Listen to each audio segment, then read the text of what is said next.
Tweakers.net has just released a full-fledged review of the S23 series that details everything we need to know about the newly launched phones, but we'll be specifically taking a look at how the battery life is.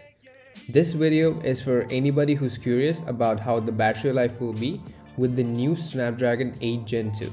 So let's take a look.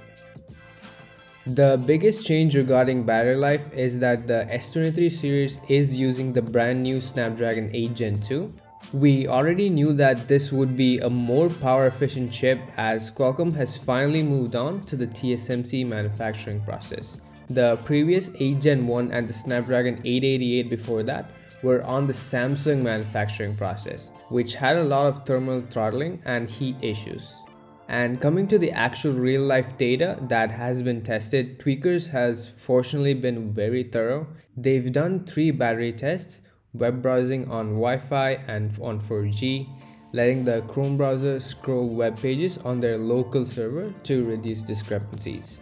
The 4G part is very useful as during reviews, the phones are usually tested under Wi-Fi and sets unrealistic expectations. And when we switch to data, the battery takes a noticeable hit. And they've also done a video playback test with the phone on airplane mode. Do note that all the phones are set to the same brightness, and the S23 series tested are on the Exynos 2200, not the 8 Gen 1. We'll take a look at the base S23 first with the 3900 mAh battery. Comparing to the S22, the base S23 has an amazing 36% increase in the Wi-Fi browsing test, a similar 34.6% increase in the 4G web browsing test, and a 23.2% increase in the video playback test. This is slightly more than I expected considering this is just the base model of the S23. They've only increased the battery by about 200 mAh. And I think that people looking for a relatively compact phone in a time where almost all phones are more than 6.5 inches, the base S23 will be able to fill their needs. And just to add some context, according to their data, the S23 actually lasts longer than the Asus Zenfone 9, which has been praised for its amazing battery life and is probably the only real other option for a compact Android phone. And moving on to the S23 Plus.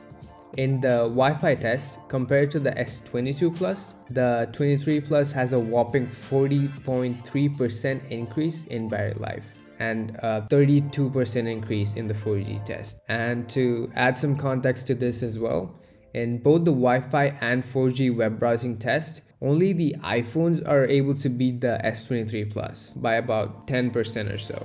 This means that the S23 Plus is going to be one of the best phones if you care about battery life and if that's important to you.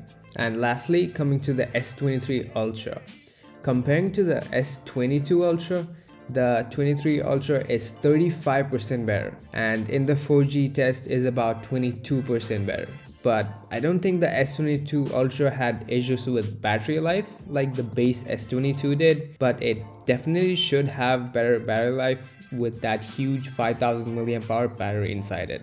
And it looks like that will be fixed with the new Ultra finally. That phone is supposed to be the best of the best, and it definitely should be with how goddamn expensive it is. So in conclusion, the S23 series will have really great battery life. The base S23 has really good battery life for a small phone, and it's even better than the Zenfone 9. And it seems like the S23 Plus is going to be one of the best Android phones for battery life, with the S23 Ultra being just slightly behind. But that's to be expected due to the high resolution and the better quality screen. So I hope this video answers questions you had about the battery life for the new S23 series. I know some people were waiting to see how the battery life was before deciding to pre-order the phone, and personally the battery life on the base S23 is what I've been waiting for.